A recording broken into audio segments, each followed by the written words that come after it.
Hello students, मैं इस video में आज के सामाजिक विज्ञान पेपर के प्रश्नों को उत्तर बताने वाला हूं और पेपर बहुत सरल आया था। तो चलो मैं आप लोगों को बता देता हूं, आप लोगों से बना भी होगा। बहुत इजी प्रश्न आए थे ना। देखो पहला प्रश्न क्या है। पहला प्रश्न यहाँ पे है, निम्नलिखित में कौन सा मानव निर्मित संसाधन है। तो ये तो सब प्रकृति वाला है, सिर्फ आपको मशीन लेना है। जिन्होंने मशीन लिया उनका आंसर सही है। दूसरा है, आपका धन सुरक्षित रहता है। तो बैंकों में रहता है ना, मैंने बताया भी था। बैंक लेना है, जिन्होंने बैंक लिया उनका आंसर सही है। एफसीआई के बारे में भी बताया था मैंने, एफसीआई वाला भी प्रश्न आया है। देखो एफसीआई किसानों से अनाज को खरीदता है, तो क्या लेना है आपको, न्यूनतम समर्थन मूल्य पर। ठीक है, ये है। इसके बाद देखो अगला है, हिटलर द्वारा स्थापित पार्टी। तो हिटलर द्वारा स्थापित पार्टी का नाम है नाजीवाद है। मतलब इतना सरल सरल प्रश्न पूछा है कि ऐसी देखते ही मुझे इन सभी प्रश्नों का उत्तर पता चल गया।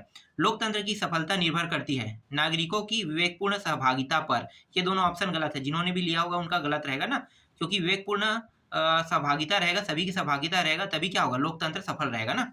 तो सफलता पर निर्भर करता है, कह रहा है। आगे देखो, इसके बाद यहाँ पे जो कारखाना है ये सिर्फ बंजर भूमि में खोली जाती है। तो ये तो एक जनरल नॉलेज है, या दिमाग का उपयोग करके हम इसे बना सकते हैं। तो बहुत सरल रहता है, हमेशा सही जोड़ी मिलाओ। और जार की घोषणा अगर ये पता नहीं है तो इसको छोड़ दो। देखो अभी सबका उत्तर मिला। परमाणु बम हिरोशिमा नागासाकी में गिराया गया था, पता है। बजट की विशेषता आय व्यय के विवरण के बारे में बताता है। और जीवन शैली को तीव्र प्रभाव वाले मैंने बताया था। तो क्या लेना है, टेलीविजन लेना है। टेलीविजन लिया होगा तो उनका सही होगा। अब बचे क्या, जार की घोषणा। तो इसको किसमें लेना है, किसानों की दास्ता समाप्त में लेना है। इसके बाद देखो यहाँ पे कुछ यहाँ पे प्रश्न दिए हुए हैं, जैसे कि ये रिक्त स्थान है। तो भविष्य में ऊर्जा का मुख्य स्रोत क्या रहेगा, सूर्य। मैंने सूर्य बताया था, बिल्कुल। जिन्होंने सूर्य लिया है उनका आंसर सही रहेगा। सरकार के राजस्व का सबसे बड़ा स्रोत, ये भी मैंने बताया था। क्या आया है, कर आएगा ना, तो कर ले लो। इंग्लिश में हम इसे टैक्स कहते हैं। टैक्स भी लिखे हो तो भी सही रहेगा। बैंकों का बैंक कहा जाता है। तो हमारे यहाँ बैंकों का बैंक क्या है, आरबीआई। ठीक है, रिजर्व बैंक, आरबीआई बैंकों का बैंक। जिन्होंने भी आरबीआई लिया है ना, उनका आंसर सही रहेगा। फिलहाल इसे मैंने नहीं बताया, लेकिन ये एक जनरल नॉलेज वाला है। ठीक है, करेंट अफेयर आपको पता होना चाहिए। तो ऐसी चीजें ऐसी बन जाता है। इसके बाद देखो बहुत सरल सरल है, यहाँ पे ये भी आया। देखो उत्तरी वियतनाम की राजधानी हनोई है। रंगीन प्रिंटिंग प्रेस का प्रारंभ सन 1890 में हुआ है। तो ये सब आंसर है, इतना आसान आसान है। प्रश्न भी बहुत सरल आया है, देख लो। सकल घरेलू उत्पाद का अर्थ बताइए, कह रहा है। सन 1917 में रूसी क्रांति के दो परिणाम लिखे, कह रहा है। राष्ट्रवाद और अति राष्ट्रवाद में आप क्या फर्क देखते हैं, कह रहा है। आयकर और उत्पाद में क्या अंतर है। शीत युद्ध वाला मैंने ये सब बताया है प्रश्न, दो नंबर वाले में ना। तो ये सब दो नंबर वाले प्रश्न है।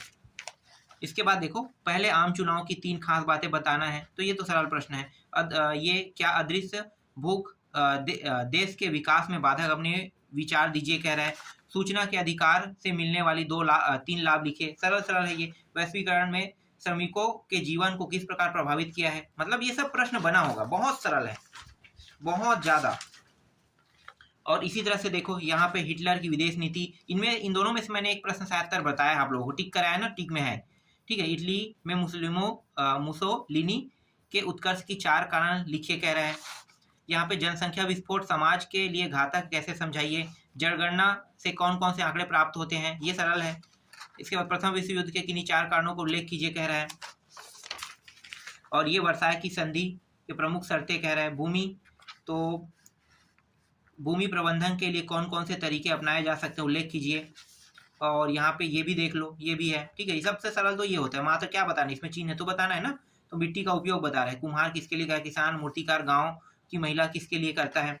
ठीक है, ये मॉडल पेपर में था प्रश्न। मॉडल पेपर जब मैं दिया था ना, उस समय मैं आपको बताया था इसे, इन सभी को।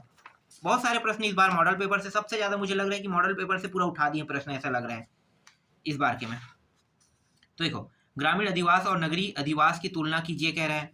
फिर नगरीकरण से कौन कौन सी समस्या उत्पन्न हो रही है। मतलब सरल सरल पूरा प्रश्न है, देख लो। 16 अब दिखा रहा हूँ तो पूरा दिखा देता हूँ ना, दिखाने की जरूरत नहीं, सब आए हैं। सब प्रश्न बहुत सरल है, सरल था। ये 17वां देख लो, ये है 6 वाला है ना,